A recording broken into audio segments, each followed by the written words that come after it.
ওরে বাবা, কোমর যে ব্যথা। আমার একটা কোমর ব্যথার ওষুধ দাও, আর পারতেছি না, কোমর ব্যথায় শেষ হয়ে যাইতেছি। ওরে ওরে ওরে ওরে ওরে, ওহ বুকটা কেমন জানি ধরপড় ধরপড় করতেছে, বুকের মধ্যে চাপ চাপ চাপ লাগতেছে। বুকের ব্যথার কোনো ওষুধ আছে নাকি? আমার একটা বুকের ব্যথার ওষুধ দাও, আমি মনে বাঁচবো না।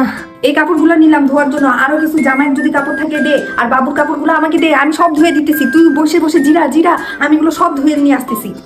তুই থাম থাম থাম, তুই কি খাবি আমাকে শুধু বল, আমি সবকিছু রান্না বান্না করে একদম তোর মুখের সামনে এনে দিচ্ছি। তুই একটু দম নে, তুই একটু রেস্ট নে, সারাদিনই তো কাজ করতে থাকিস। আমি সব কাজ করতেছি, আমি রান্না বান্না করে তোর সামনে আনতেছি। হ্যাঁ হ্যাঁ ভাবি, হ্যাঁ হ্যাঁ আমু আমু, আমার সেই দিনের জামাটা কই রাখছো? হ্যাঁ মা, কি বলতেছো?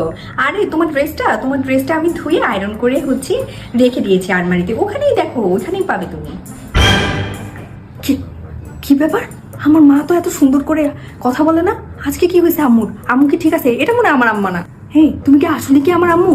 আচ্ছা ভাবি, একটু লাইনে থাকেন, আর বাচ্চা মানুষ খুঁজে পাচ্ছে না, একটু দাঁড়ান তো ভাবি, লাইনে একটু থাকেন। হ্যাঁ এই জানোয়ার, বললাম না আলমারির মধ্যে ধুয়ে রেখে দিছি আয়রন করে। হ্যাঁ, ভালো করে কথা বললে তো গায়ে লাগে না, না? যত সব, একটু শান্তিতে কথাও বলতে দিবে না। এই দেখ জানোয়ার, ওই যে আলমারির মধ্যে আয়রন করে রেখে দিছি।